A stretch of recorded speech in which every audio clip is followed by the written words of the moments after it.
حي على الصلاة.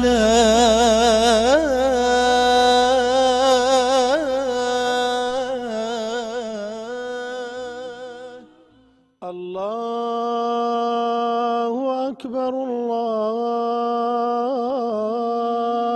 أكبر.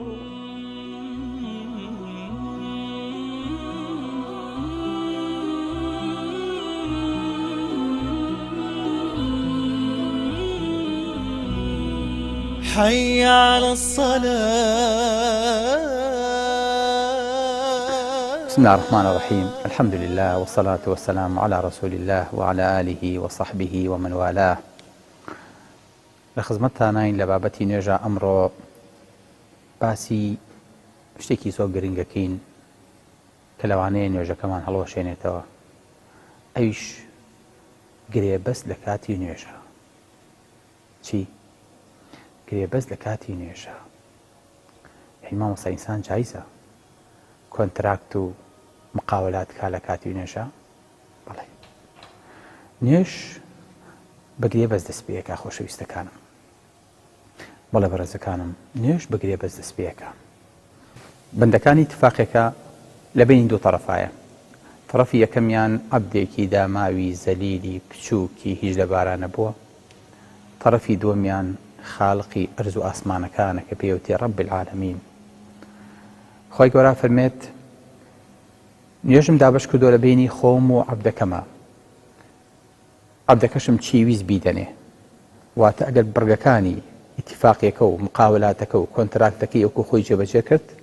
هەرچی داوا کرد بیدەنێ، چونکە ئەمە دەستخۆشی و شیرینانە و هەدیەی خۆی گەورەی ئیدا بە عەبدەکەی. ئەگەر عەبد وتی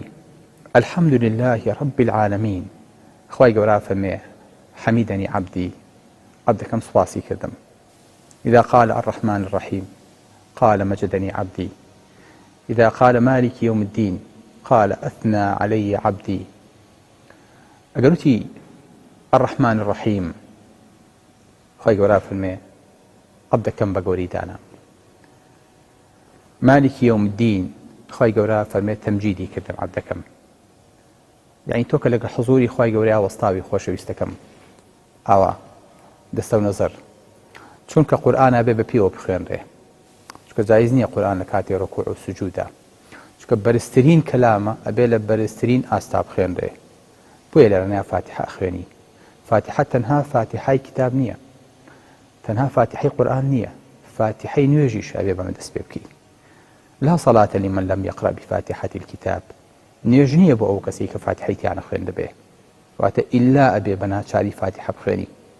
چونکە کورتکراوی هەموو قورئان ناو فاتحەیە. بۆیە ئەگەر ئینسان لی تێنەگا وەکو پێویست معناکانی نایەتە بەرچاوی، ئەڵێ چی لەگەڵ خۆی گەورەیە. سبحان الله، ئەڵێ بسم الله الرحمن الرحیم بە بێدەنگ.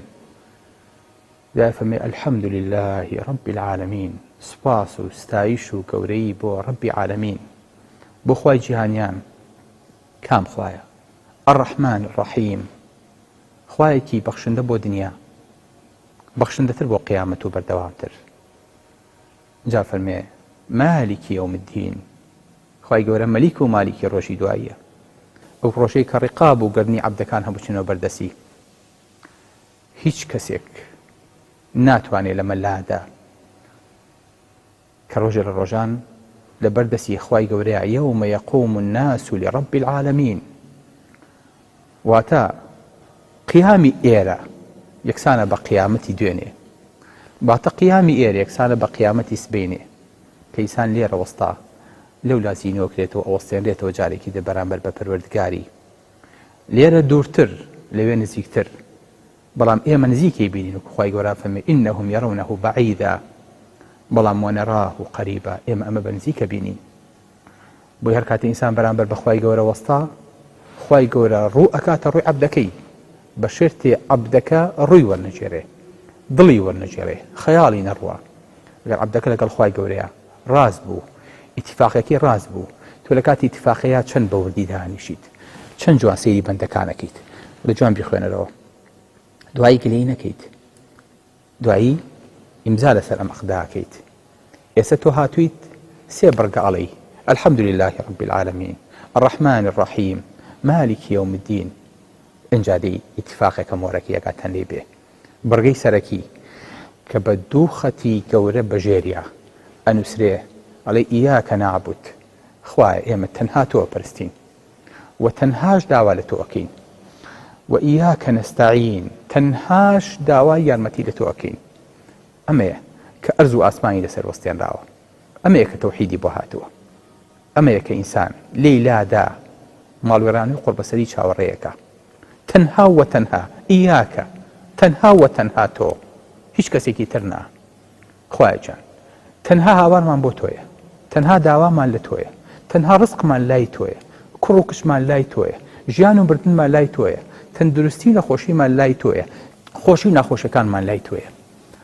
هەموو شتێ بەدەستی تۆیە هیچ کەسێک لەسەر ئەم زەویە هیچ شتێکی بەدەست نییە بۆ من غەیری تۆ نەبێ بۆیەوە ئیاکە نەستەعین بۆیە حەقی خوا بێ پێش بخرێ ئیاکە نەعبود ئەمە حەقی خوایە حەقی خوا زووتر وتی زووتر فەرمووی ئیاکە نەعبود خوایە تەنها تۆ ئەپەرستین ڕاستمان کردووە لەگەڵ ئەم قسەیە تەنها خوامان پەرستووە یاخود ئەگەر وامان تەسەور کرد بێ ئەگەر نەبین بە مۆزەفی حکومەت لە برسا ئەمرین یاخود ئەگەر فڵان کەس نەبێ ماڵمان وێرانە بێ یاخود ئەگەر فڵان دکتۆر نەبێ ئەڵێ دکتۆر وەڵا ئەگەر تۆ خوا نەعبود بالله من چیم لەگەڵ خوای گەورەی حسابم بۆ بکەی من چیم بم خەیتە ڕیزی خوای گەورەوە خوایە من بێبەریم لەوانەی کەم قسانە ئاکەن کاڵێ خوایە کاڵێ کاک دکتۆر کاڵێ مامۆستا کاڵێ بەرپرسەکەم کاڵێ مدیرەکەم بەڕاستی ئەگەر تۆ نەبوویتایە ئاوا ئاوم لێهات ئەمە ئیستیعانیتیان نییە ئەمە خوات لە هەموو شتێ بردە دەرەوە لەبەرەوە تکام وایە لەگەڵ ناوی ئەڵڵایە ناوی یەک کەسی تر نەبن چکە تۆ ئەڵێ ئیاکە نەستەعین خوایە تەنها پشت بە تۆ ئەبەستین و تەنهاش تۆ ئەپەرستین ئەم معنایە قوڵە بێتەوە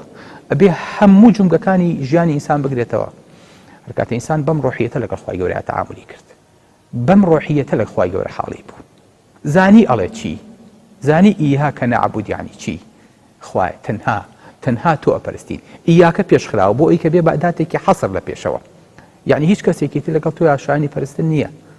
و هیچ کەسێکی تر شایانی پشت بەستن نییە چونکە خوای گەورە فەرمێ وەتەوەکەل على الحي الذي لا يموت پشت بەو کەسە بەستە کە نامرێ چونکە هەموو ئەوانەی کە پشتی پێبەستی ئەمرن هەموو ئەوانەی کە دوێنێ پشتیان پێبەسترا واستەیان پێکرا ئەمڕۆ خۆیان لەژێر ئەتپاقی تەرایان لەژێر گڵان هیچ دەسەڵاتێکیان بۆ خۆیان و بۆ لاشی خۆشیان نییە کە کرمێکی پچکۆلە نەیخوا کە هەڵی نەوەشێنێ لەبەرەوە پشت بە کەسێ بەستە پشت بە خالقێ بەستە کە هەموو ئەمری ئەرز و ئاسمانی لە بینی کاف و نونێکایە لە بینی کون فەیەکون ببە ئەبێت ئەمە عەقدە باوکی من پیاوی ئەم عەقدەنی مۆری مەکە ئیمزای مەکە مەچۆرێ ژێرباری کەس بە زۆر پێت ناکە بەڵام تۆ هەموو جارێ ئەم عەقدە دووباراکەیتەوە ئەڵێ ئیاکە نەعبود بوەستە لەسەری بۆیە هەموو کەلیماتی فاتحە وەستانە بسم الله بسم الله الرحمن الرحیم پێغەمبەری خوا هەموو جار لەسەر هەموو بڕگەیەک وەستاوە نا لەسەر هەموو کەلیمەیەک وەستاوە بۆ ئەوەی کە بۆمان دەرکەوێ هەموو 29 کەلیمەکەی فاتحە بۆ خۆی عالەمێکە بۆ خۆی بڕگەیەکە بۆ خۆی مجەڵەدێکە بۆ خۆی دەستور و یاسایەکە بۆیە ئەبینیت درێژی کردوێتەوە خۆی بسم الله الرحمن الرحیم مەدیتیانە بەس پێغەمبەری خواسم کان یمد بها صوته دەنگی پێ درێژ کردوێتەوە تەجویدی کردووە مەدی داوەتێ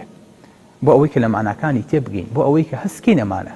مامۆستایەک لە 29 ڕۆژ و 30 ڕۆژی ڕەمەزانە ئەتوانێت هەر ڕۆژۆ باسی یەک کەلیمە لە کەلیمەکانی فاتحە بکە 29 کەلیمە توانێت هەر ڕۆژۆ باسی یەک کەلیمی بکە پەکیشی ناکەوێت بۆیە بەڕێزەکانم ئیاکە نەعبود و ئیاکە نەستەعین ئەلەرنا بەیت القەسیدە ئیمزایەکەیت مۆرێکەیت بەڵێ دەبۆستە لێرەنێ مۆریکە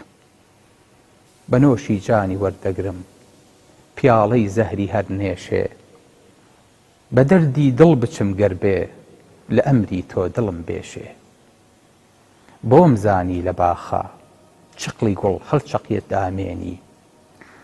کە لێرە دڵ لە سینەمدا برینی نەشتەری دێشێ شکریار ئیزنیدام هەم گریەکەم هەم قوڕ بەسەرداکەم بەجارێ شاهی من بەڕ و بەحری بەخشی بە دەروێشێ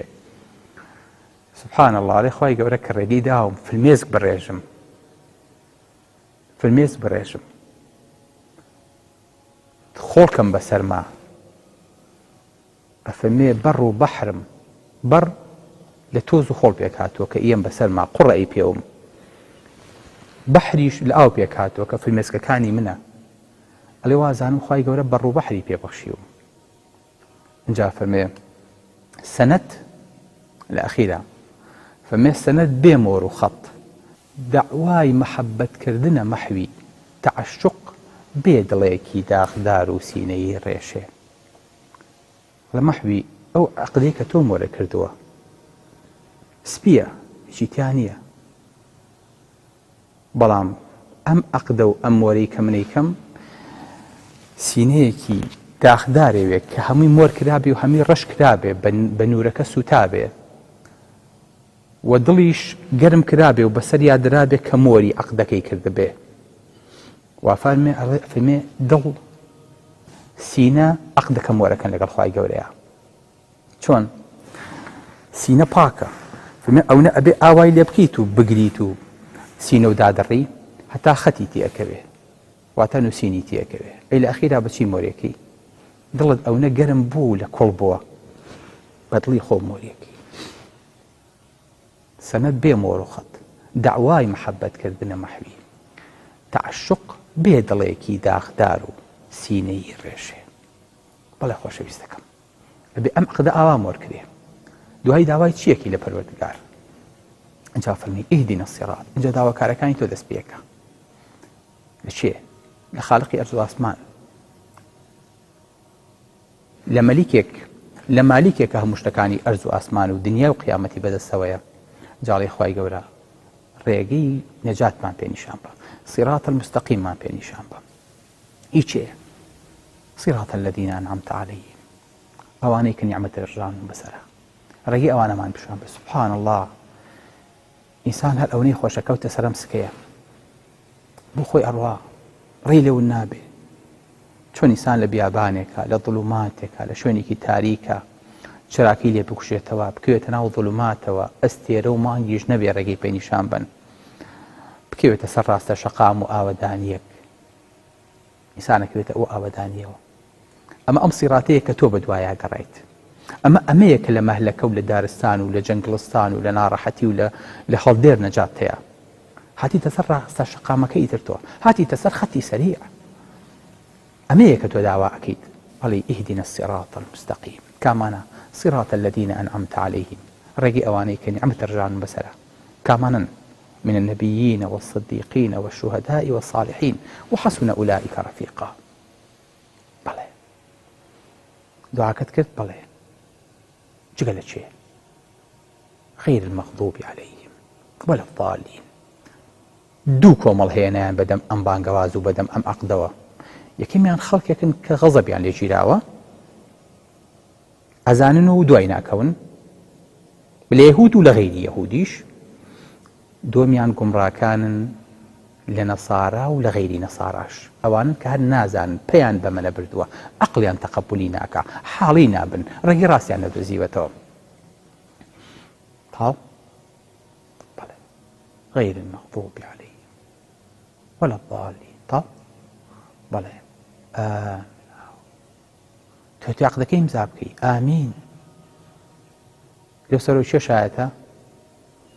مەلایکەتەکانیش لەگەڵ تا ئەڵێن ئامین یعنی ئێمە شایەتیماندا کە ئەم عەقدە ئیمزا کرا یعنی مەلایکەتەکانیش لەسەر خەتن بەڵێ مەلایکەتەکان ئەرز کە لەگەڵ تا ناهی ئاسمانیش لەگەڵ تا ئامینەکەن لەبەر ئەم عەقدە شایەتی زۆرەکەتە لێی بێ پیاو لە مەجلیسێکا دانیشێ با بە پیاو قسەکەتەوە قسەم کردووە تازە بازەرێکی بێ تازەی شەکەم کردووە عەقدەیەکەی کردووە لە مەسلحەتی خۆت بە حزوری ئەم هەموو پیاو چاکە بە حزوری ئەم هەم مەلایکەتە لەگەڵ چێیە لەگەڵ دەسەڵاتە لەگەڵ حکومەتە ها ئەڵێ وەڵا هینەکەم بۆ دەرچوو عەقدەکەم بۆ دەرچوو نا لەگەڵ پەروەردگارە عەقدەکەم وەرگرتووە ئیشەکە بۆ پیاوانە جێبەجێ بکە داوا بکە بێمنت بە داوا بکە چی داواکەی لە خوای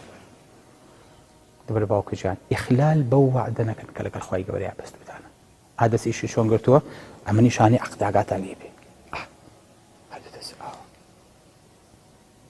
دەستی نەتازێنی هەتا ئامینەکە هەبی باشە باوکی من لەبەرەوە چویتێتە ژێر باریکی قورسە و حەدێکی قورست داوە وعدەکە جێبەجێکە باشە باوکی من هیچی پێ ناچێت تەنها خوای گەورە کە خۆی بناسە تەنها لەگەڵ قسەکانی خۆتا ڕازگۆ بە جێبەجێکردنێکی ئاسانە سەلام عەلەیکوم وەرەحمەتوڵڵاهی وبەرەکاتوه.